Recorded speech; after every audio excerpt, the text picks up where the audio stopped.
in their homes for any hearing needs that they may have. So again, my name is Dr. Lisa Gamina with Finer Hearing. I am a mobile audiologist bringing services directly to seniors in their communities and in their homes. And I would like to introduce Gina Knight. Gina Knight is with Castle Keepers, and she's a certified in home modifications. So we're going to talk to you today a little bit about housing and issues. So with National Aging in Place Council, so I'd like to introduce our chapter. So we can go on to the next slide. I am a proud member of the National Aging in Place Council Chicago chapter, along with Gina, our fierceful president of our organization here.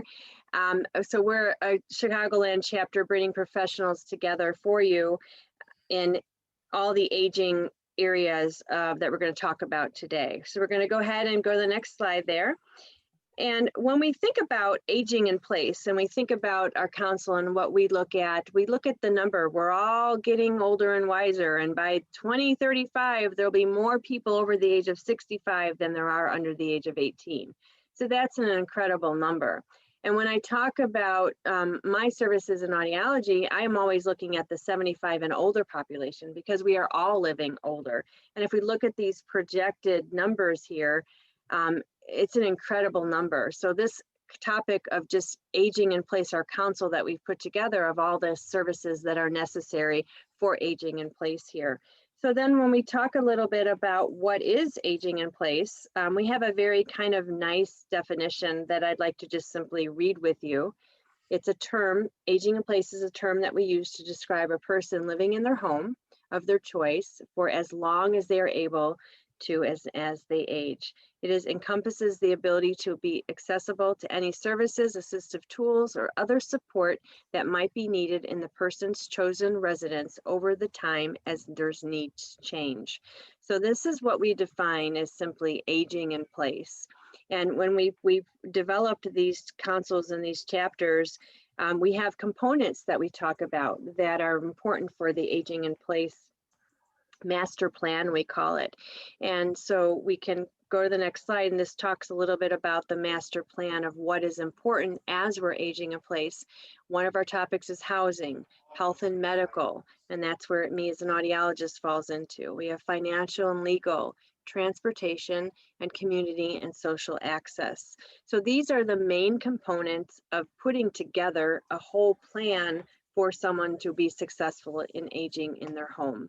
And we're going to then move on to Gina, who's with us from Castle Keepers. She's joining us here today to talk a lot about the housing aspect and all of her knowledge and her wisdom she's going to share with us today. So thank you again for joining us.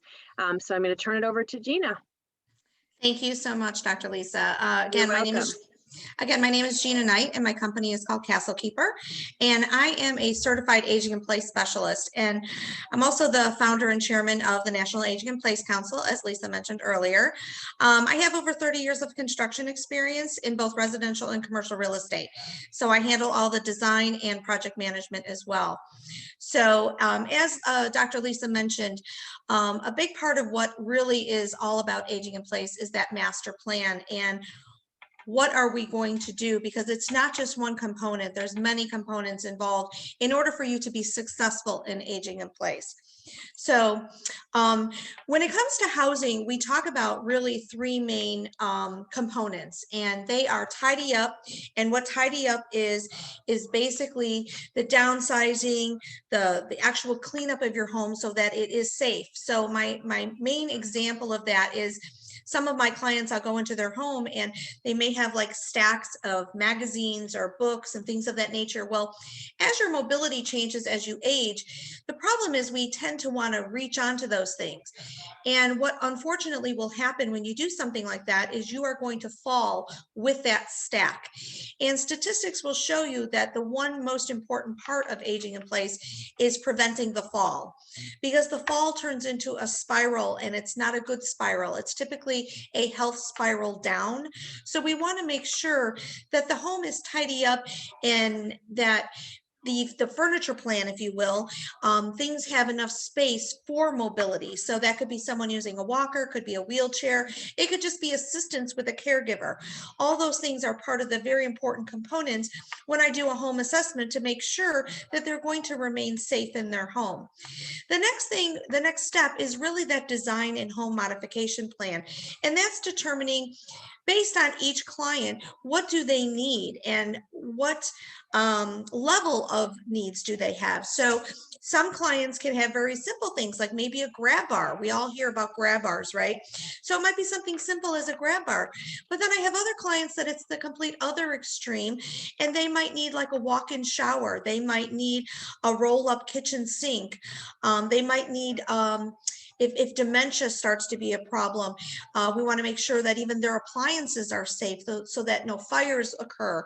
There's so many different components that go into that design and home modification. And then home managed services, what that is think about your health. If you don't maintain your health, what happens? Your health declines and things start to fall apart in your health, and one thing after another starts taking place. Well, your home is really very much the same way. Your home, if you do not maintain it, one small thing can turn into a very large thing. So many of my clients, we actually manage their home. So we property manage it, if you will, and we make sure that things are being maintained. So a really bad example from how much damage something can take place is we had a client once that just neglected something in a roof leak. Well, when it was time to move to a senior living community, we went to do an inspection of the home because we were going to sell the home for them. And unfortunately, because of those roof leaks, we found over $20,000 worth of damage in mold in their attic area because nobody took the time to repair what probably years past might have been something very small that multiplied over time. So the reason we want to make sure that the home is being maintained is we want to make sure that we're getting the value of a home. So let's go back and start talking about how to create that successful plan. So again, there's many different components in that. So we want to make sure that all of these things are being addressed. So people are living longer, things are more expensive. We have to make sure we have a budget. We have to look at the pros and cons of staying home versus moving. And that's why you want to make sure that you're working with the right professionals who can help you make those decisions. Nobody expects you to know all the answers, but if you work with the right team, they can certainly help you with that. We want to make sure you're considering all your options, and we want to make sure that if staying at home is what you want, we're going to look at a plan to help you succeed with that. So many people have faced, sadly, with the pandemic, that painful world of being locked out from their family. And God forbid we ever have another crisis like we did with the pandemic. We want to make sure that if you really do want to stay at home and prevent that from being in potentially a senior living community, if you don't need to be, we want to make sure that your home is being modified so that you can stay at home. We want to make sure that you're not going to be separated from your family.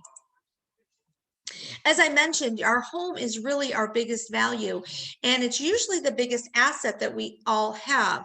So we want to make sure that it's being maintained, if you will, and we want to make sure that anything that we're doing, if we're going to make any change in a home, you want to make sure, once you turn 50, for instance, you really should start thinking about, when you make a modification in your home, you want to make sure that you're thinking in advance what makes sense for your future aging process. The reality is we're all aging, and we kind of think, oh, it's not going to happen to me, or I'm not thinking about it because I'm not quote unquote old yet. But the reality is, as we age over 50, things do become a little more complicated. And it's wonderful that if you're going to make a change in a room, that you're talking with somebody who can help you plan out for the future should you need it. That way, in the future, should you need it, we don't have to reinvent that room and have an additional expense that may not be necessary. So this is a great slide. So this kind of shows how the aging process begins.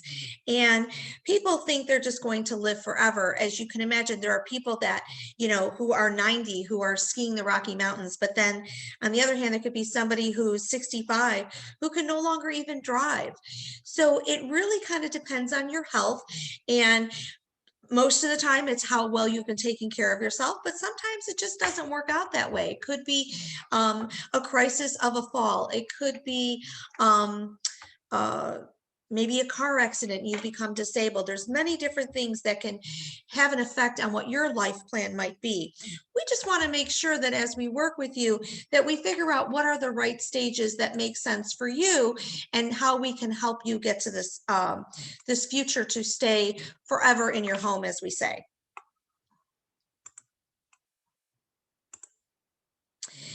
So many people have paid attention to the fact that now with the pandemic, we've all been exposed to what telehealth is. And the beauty of this is we always had to leave the home to go to a doctor. And now telehealth is so wonderful that you can do this on your iPad, on your computer, on your phone. And now more and more doctors are also doing home visits. This is just one more thing that allows us to, quote unquote, age in place for as long as we choose, because these services, if you will, are now available to you. You don't have to actually go somewhere to get them. As Dr. Lisa mentioned, or I mentioned, I'm what's called a certified aging in place specialist. It's a designation that comes from the National Association of Home Builders. So I just wanted to make sure that when you're working with somebody, make sure that if you're looking to age in place, that you're working with somebody who is certified to do that. Reason being is there's somebody who's going to be able to create the correct plan for you. So this Venn diagram, I wanted to show you this because it kind of gives you an overview of all the different things that make sense. So things like choosing the right residence for your lifestyle, for your family and friends. Everybody is very different in terms of how involved or not involved they are in their community. The home modifications that are going to be designed for your long-term living.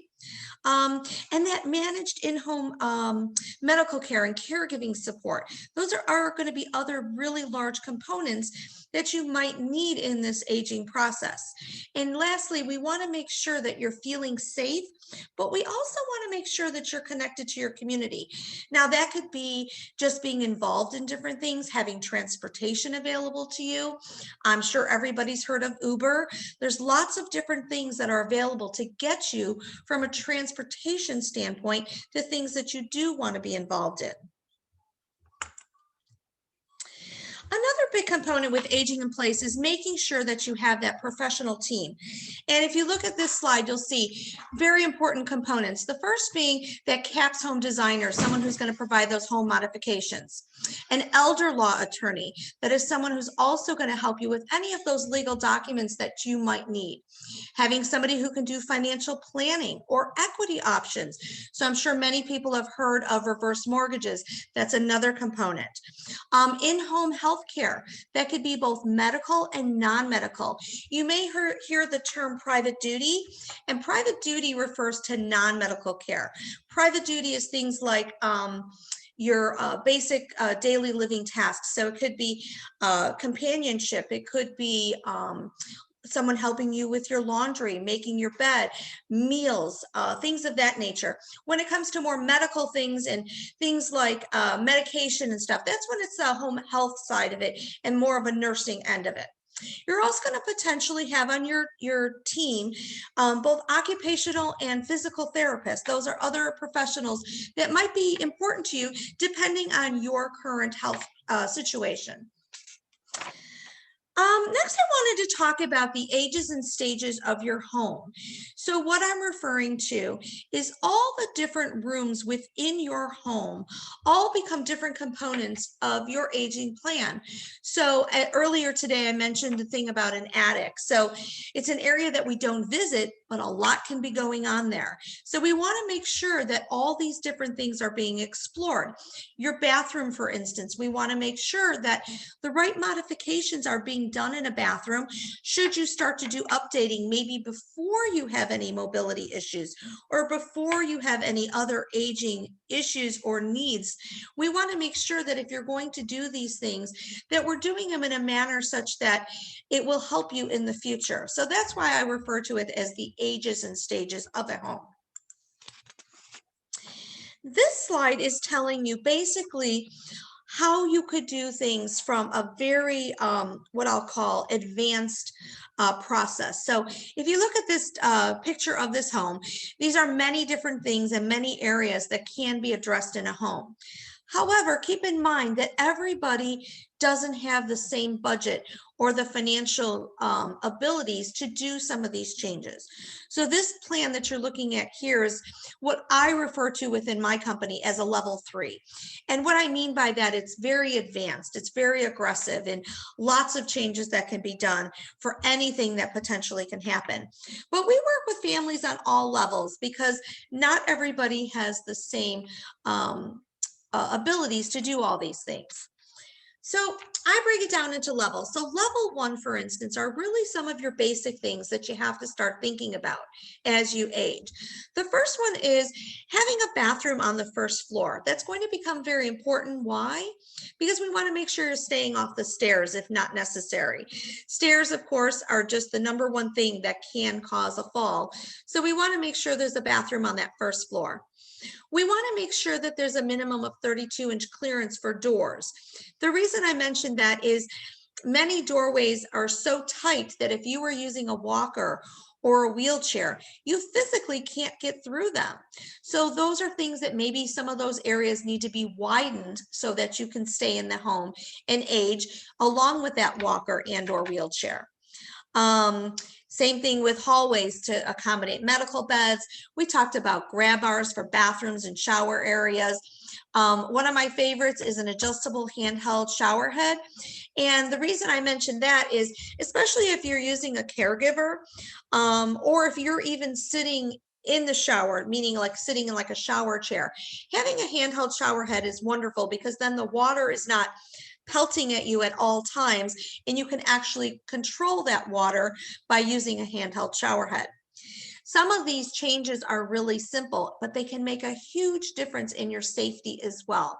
So as you'll see from this picture, these are kind of like lighted pathways, lighted rails, using lever handles. The reason lever handles are important for your doors is as we age, arthritis can become a problem and dexterity is an issue. And rotating that wrist becomes a problem.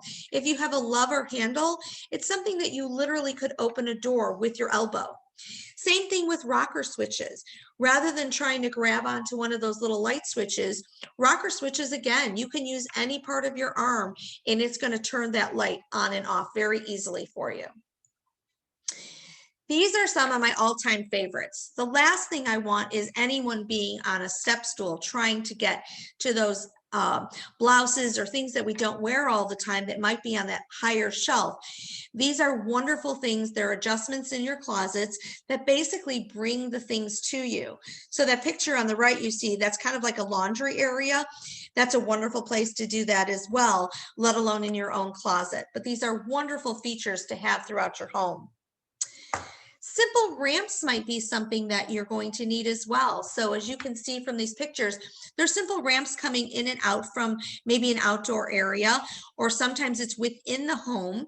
The one on the bottom left there, that's an adjustable ramp, which is great for outdoor, especially in the Midwest, because it won't rust and it can really accommodate anything up to 6 inches. Another big important feature is what I refer to as a smart home. So technology is going to become very important so that there's interaction and so that there's people that can communicate with the person who is in the home, who's choosing to age in place, not only being able to get in touch with those doctors, but also being able to communicate with their extended family. And another thing that's wonderful about having a smart home is there's all kinds of other features that you can use within your home that will help you. So you've probably heard of Nest thermostats. Those are wonderful. Those are all controlled through smartphones. Security cameras, your door locks, your appliances are smart. You can have your lighting system. All these things are wonderful features, again, that can help you stay at home. And on top of it, they also add value to the home. So as I mentioned, there's different levels of aging in place, and this is what I refer to as level 2. So these are some more, I guess I would say, larger items that you need to start thinking about. One is called an outswing door for a rescue. And what that is, think about your traditional bathroom where the door opens in. As wonderful as that is, the problem is if there's an older person who maybe does have mobility issues, we want to make sure that that door swings out. Because if it swings in like a traditional door, if they were to fall in the bathroom with the door closed, you will never be able to get in there to rescue them. When a door swings out, the beauty of that is you're able to get to them, and that's going to become very important depending on the person who, if they're living alone or living with somebody, or if somebody just checks on them, whatever the situation might be. A zero threshold entranceway. So that's kind of how I was showing you those ramps before. Again, you don't want to have, tripping hazards, especially when you have mobility, whether it's you or a loved one. Tubs with a 15-inch transfer surface. So if you do not have the luxury of having a no threshold shower area, you want to make sure that there's a transfer area in that tub so that you're not just stepping up and over. You're able to sit down and roll your feet over so that you have the ability to hold yourself stable. Now, again, while doing that, there will be grab bars and things available for you as well for your safety. Comfort height toilets, believe it or not, it's amazing what a few inches will do. And some of the homes still have 14, 15-inch toilets. And when you're older and you're trying to transfer from toileting, it is really, really helpful to have a higher toilet. It still is a standard looking toilet. It doesn't have one of those big awkward seats on top of it or anything like that, but it just makes things easier for everyone. If you happen to be working with a caregiver, that 13-inch clear space is very important because it's helpful then for the person who's guiding your loved one onto a toileting situation, so they have the ability to maneuver within there. These are one of my favorites. Everybody should have these in their home, quite frankly. These are glide-in shelves in and out of your kitchen cabinets, or any cabinet, could be in your bathroom as well. And the beauty of this is we all know that whatever we're looking for is always at the back of the cabinet. So there you are on your hands and knees trying to reach for whatever it is. And then it's difficult to get back up. And having these things put into your cabinets, these rolling shelves are wonderful because then you don't have to do any of that bending and reaching and potentially not being able to get up. So this kitchen is another example of what's important, especially if somebody is has dementia or is in a wheelchair. So we refer to it as a 60-inch turning radius. And the turning radius is if somebody is in a wheelchair, that they're able to maneuver within a 60-inch circle, if you will, without hitting anything. And as you'll see in this picture, you can actually roll up to that kitchen sink and be able to be independent and do the dishes and feel like you're doing some of these things. This stove happens to be an induction stovetop. For those of you who don't know what that is, it's a magnetic type of surface that it's certain cookware, and the only time you can actually cook is when these two things are connected magnetically. So that's a wonderful feature to also have in a home. This is another wonderful thing. So again, I'm showing you like a roll-up sink, but these raised dishwashers. Now, whoever invented dishwashers that we have to bend all the way down to the floor, I don't know what they were thinking. But if you see on the right there in that picture, it's raised up. And the beauty of that is you're not bending down to get to that bottom roll-out cart, if you will. So you see how the lady on the left there is standing, and that bottom cart is already at the top of her knees, and there's no bending down for those things. More great ideas. Another thing that's very helpful, especially if you're using a wheelchair, this is a elevator lift, and these can be used both inside and outside.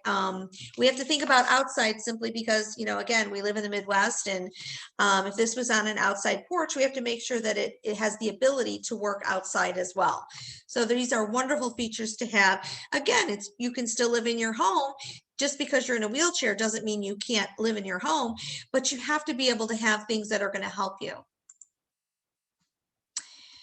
This is a showing of a ramp. So this particular one, I usually recommend this particular style to my clients when it's a short-term situation. And what I mean by that is, let's just say somebody's having 2 new knees or new hips or things like that. And so it's temporary. And these are modular. So they kind of connect like a puzzle, and they can be rearranged based on your home. And then they go away. They're not permanent. It's not a permanent structure. Where if you look at this picture, this is literally a permanent structure for someone. And if it's a long-term situation and they're always going to be in a wheelchair, or you're always going to be in a wheelchair, a permanent structure is really what you're going to need. But short-term, the beauty of having the modular system, if you will, is it can be taken down at some point. Many of you have seen these commercials. You see what these are like. These are wonderful things to have in your home. If you don't have a first floor bathroom, it's a way to transport you safely up to that second floor. Or let's say you don't have a way to make a bedroom on the first floor. This is a safe way to transport you up to that second floor so that you're not climbing those stairs or setting yourself up for a potential fall. So we talked about grab bars, and as you can see in the showering area there's a grab bar. There's also a portable one that's also by the toileting area. There's that handheld shower head. That's a wonderful thing to have because, again, that can come off the wall, especially if someone's assisting you. That fold down shower seat is amazing, especially when you're in tight spaces. A lot of times with some of the portable shower seats, depending on how your shower is set up, especially those that are in like a stall where the glass kind of slides from side to side, it's a very tight area that you're trying to get into. And then you're trying not to trip over your portable shower seat. So I always recommend you do a wall hung so that it, as you can see in this picture, it folds up and it's out of your way. So until you need to be in that seated position, that's when you pull it down. Same thing on exiting. You stand up, it gets pushed up against the wall, and you can proceed and get out safely. So level 3, as I mentioned earlier, is our top different modifications that we would do in a home. And it doesn't always apply for every budget, but I'm going to review some of them with you. So the last thing we want is you going down a set of stairs to get to your washer and dryer. So we often will do a washer and dryer area on the first floor. Now, it might not be ideal for anyone else, but someone who's aging in place, it becomes very important because, again, you're trying to keep your independence. You're trying to be able to do things in your home, but we want to make sure that you're doing them safely in your home.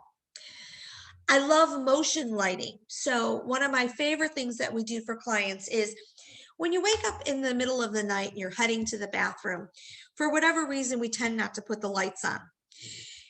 If you have the soft motion lighting, the minute your feet touch the floor, it picks up that motion, and it's a soft light that comes from under your bed that you can safely make it in and out of the bathroom so that you're not going to set yourself up for that trip and fall.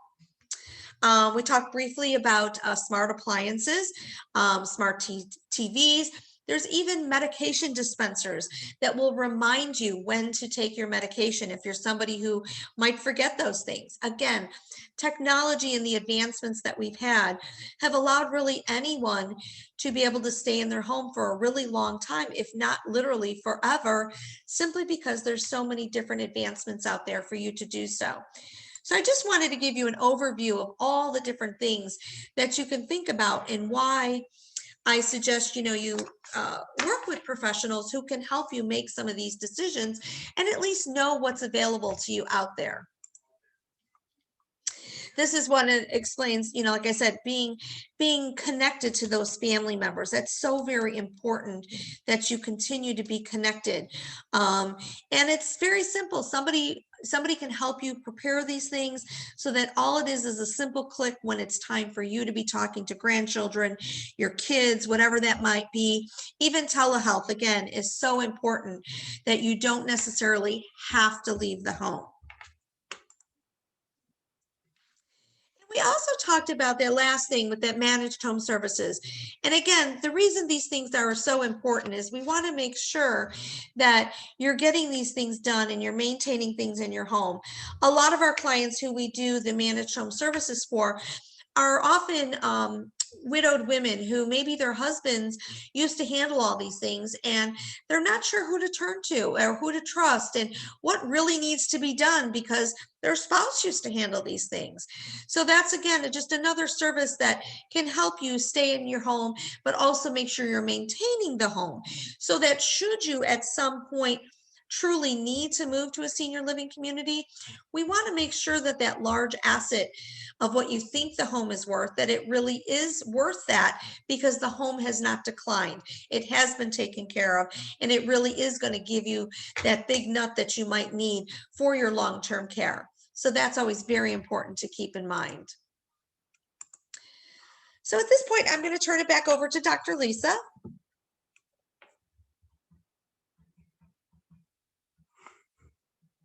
Dr. Lisa, Dr. Lisa.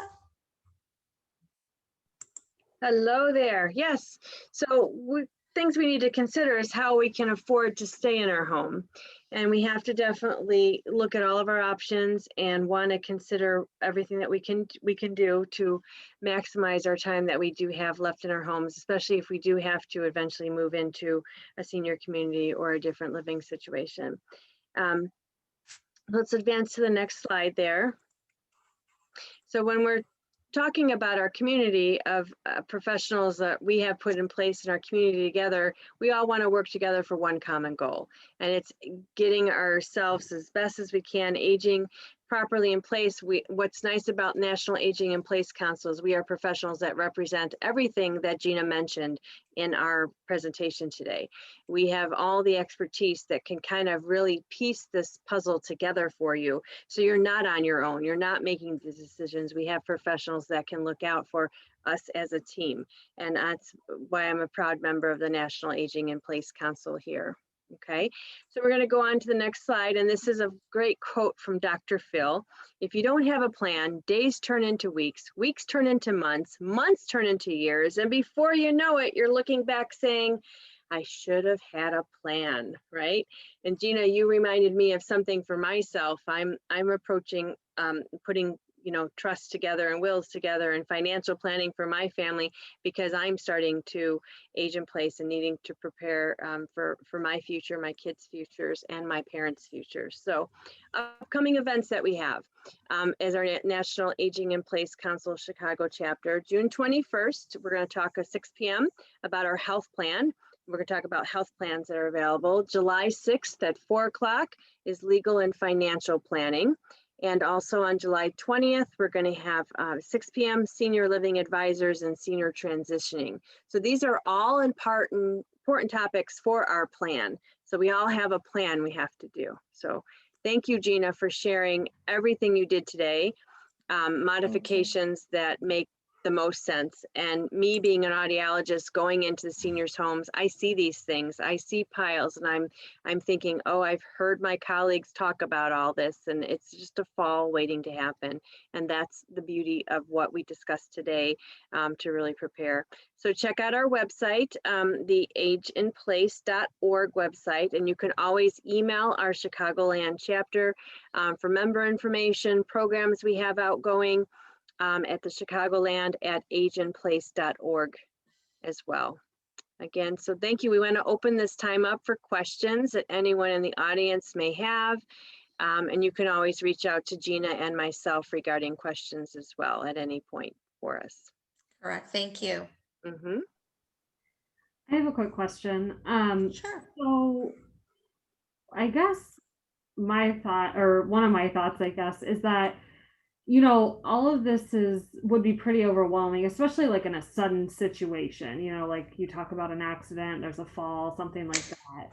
Is there like a best recommendation for how to get in touch with people to be able to kind of be guided through all of this? Is it? Well, Megan, I can tell you, if anyone visited my particular website, I actually refer to it as senior crisis management for that very reason, because what happens is at Castle Keeper, we provide 3 services. So we provide the home modifications, and we also provide senior transitioning to senior living communities, as well as the Castle Managed Home Services, which is the property management.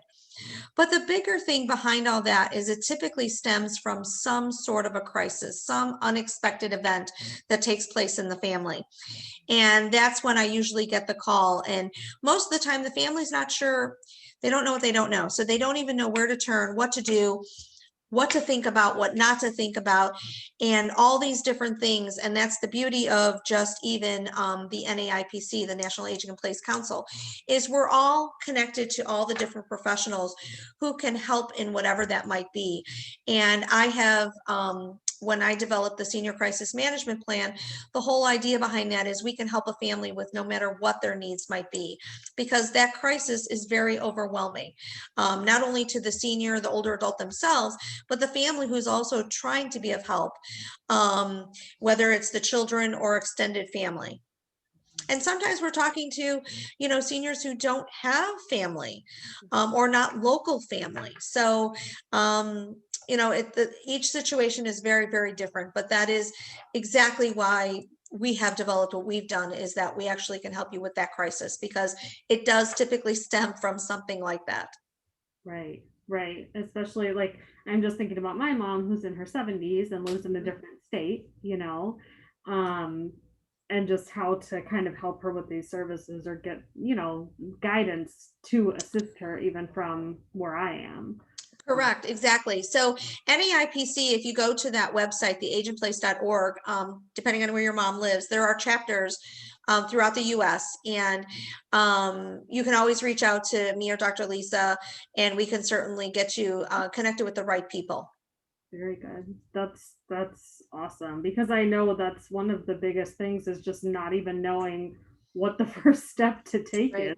And most people don't. You're not alone. And You're not alone. And when it happens, you're so stressed out with the situation that you're not thinking clearly either.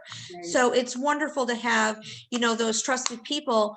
I always say to people, when you meet somebody that you like and you think that they might be helpful to you, print out their information and start a file.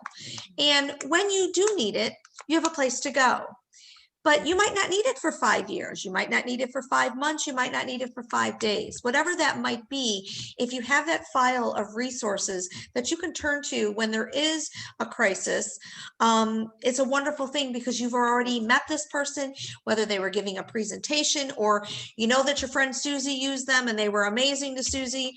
All the more reason you just want to make sure that you keep those names and numbers, put them in a folder, put them in a file cabinet, put it in some safe place where you put those kinds of things. And then should you need it, you have a place to turn to, and all those resources will be available to you for whatever your crisis might be. Very good. Is there,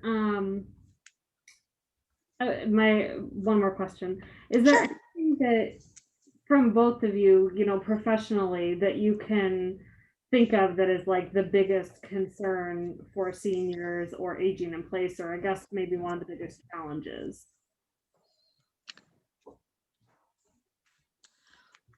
Go ahead, Dr. Lisa. Go ahead. Yeah, I think some of the biggest challenges that we find is, like Gina had mentioned, not knowing where to go or who to turn to or who to trust.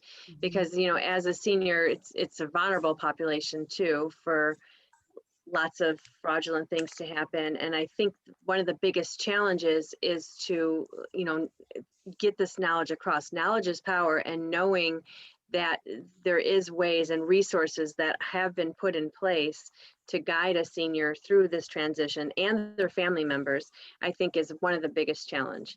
And I know for me, as my discipline in hearing and audiology, it's, again, misinformation, guiding them, getting the resources, showing them how we can make a difference, just as Gina showed you how you can modify your existing situation to really work out for you and to really engage in that, but not knowing where to go to or who to turn to or who to make the first phone call to is, I think, one of the biggest challenges, not just for the senior, but for the family member involved, just in your case, Megan, as well. Right. And the other beauty, I don't know if we mentioned it but with the National Aging in Place Council, we're all vetted to be a part of that membership. So it's not like a company's vetted, the person is vetted. So we have to have background checks, so we're the source that we know you can trust, because all of us work exclusively with seniors. And that's the beauty of it. It's not like you're just, some guy down the street who's the handyman, with what I do. When someone says to me they've got a guy, I just cringe, because everybody thinks they have a guy who's probably not insured, who's probably, I don't know, potentially going to take advantage of a situation. You hear it on the news all the time where people come and they take deposits and they never show up again, or they start a job and they don't finish it, or God forbid they do it the wrong way, and now you're paying another contractor to come back again. And that's the beauty of what all of us do. Our businesses are built on protecting the senior and older population. That's great. That is a great service. It's incredible too, because like one of you said, seniors are a vulnerable population. They are the most. Yeah, that is correct. And even just people that I, see on a daily basis at the library, it's like, sure, you want them to be safe and protected. So this is great. Right. Well, I'm sure Dr. Lisa would agree with this. I become a daughter-in-law to a lot of people. Yeah.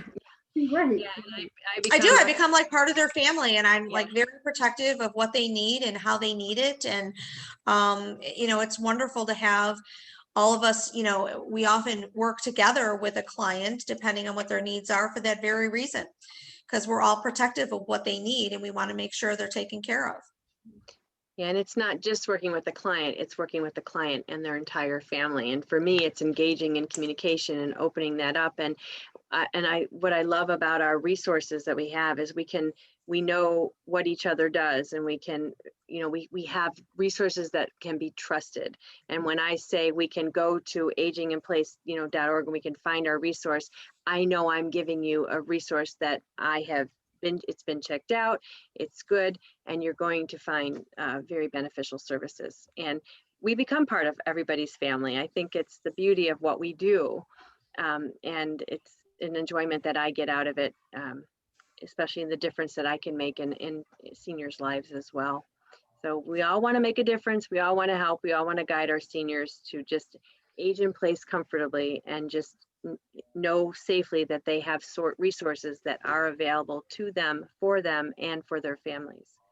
Wonderful. Megan, I'm also going to send you an email with the listing of all of the different companies that are part of the Chicagoland chapter, just so you have that information. You can share it with anybody who signs up for any of these programs, or share it in any way you'd like, but I'll go ahead and get that off to you as well. Perfect. That would be great. Thank you.